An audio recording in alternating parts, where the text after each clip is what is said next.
നമ്മ പലതരം ഗാർഡൻസുകൾ കണ്ടിട്ടുണ്ടാവും കേട്ടോ. പക്ഷെ ഇത്രയും ഫലവൃക്ഷങ്ങളാ സമ്പന്നമായിട്ടുള്ള ഗാർഡൻ അത് നിങ്ങൾ ഇങ്ങും കണ്ടിട്ടുണ്ടാവില്ല. അത് നമ്മുടെ നോർത്ത് പറവൂര്.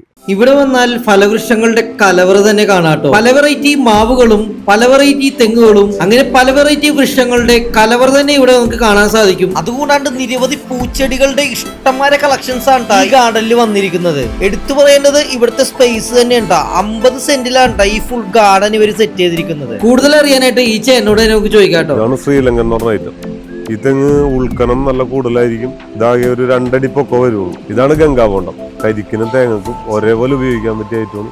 2 അടി പൊക്കത്തിൽ തന്നെ ഇത് നന്നായിട്ട് കായ്ക്കും. ഇതാണ് മധുരലൂബി എന്ന് പറഞ്ഞ സീഡ് ലൂബിക്ക. ഐശ്വര്യ എന്നുള്ള വെറൈറ്റിയാണ്. വൈറ്റ് ഞാവലാണ്. ഒരുപാട് കായ പിടിക്കും. ഒട്ടും പൊക്കം വെക്കാത്ത മരമായിട്ട് നിന്നു. ഇത് സീറ്റമ്പഴം എന്നാണ് ഇതിനെ പറയണത്. ഒട്ടും പൊക്കം വെക്കാതെ നന്നായിട്ട് കായ്ക്കുന്ന ഒരു ഐറ്റമാണ്. നമുക്കിപ്പോൾ ഏറ്റവും കൂടുതൽ മാംഗോ വെറൈറ്റിയിൽ ആൾക്കാർ കൂടുതൽ എൻക്വയറി വരുന്നത് കാലാപ്പാടി, കോട്ടൂർക്കോണം, കാറ്റിമോ. ഇത് വിയറ്റ്നാം സൂപ്പർ എർലിയാണ്. ഒരു 8 കിലോ തൊട്ട് 11 കിലോ വരെ വെയിറ്റ് വരുന്ന ചക്ക ഉണ്ടാവണമായിട്ടുണ്ട്. ഇനി നിങ്ങൾക്ക് ഇൻഡോർ പ്ലാന്റ് വേണമെങ്കിൽ പല വെറൈറ്റി ഇൻഡോർ പ്ലാന്റുകളും ബൊഗൈൻവില്ലയുടെ പല വെറൈറ്റിയും ഇവിടെ വന്നാൽ നിങ്ങൾക്ക് വാങ്ങാൻ സാധിക്കോട്ടോ. ഇനി നിങ്ങൾക്ക് പ്ലാസ്റ്റിക് ചട്ടിയൊക്കെ വേണമെങ്കിൽ പല വലിപ്പത്തിലുള്ള പ്ലാസ്റ്റിക് ചട്ടികളും ഇവിടെ അവൈലബിൾ ആണ്. ലൊക്കേഷൻ വരുന്നത് നോർത്ത് പറവൂർ കരിമ്പാടത്ത് ഗോയിസി ചാർജിംഗ് സ്റ്റേഷന്റെ തൊട്ട് സൈഡിലായി സി അയ്യപ്പ ഗാർഡൻസ് ആണ്. കൂടുതൽ അനുകരിക്കായിട്ട് ഈ നമ്പറിലേക്ക് ഒന്ന് വിളിച്ചാൽ മതി. Bye from പറവൂർക്കാരെ.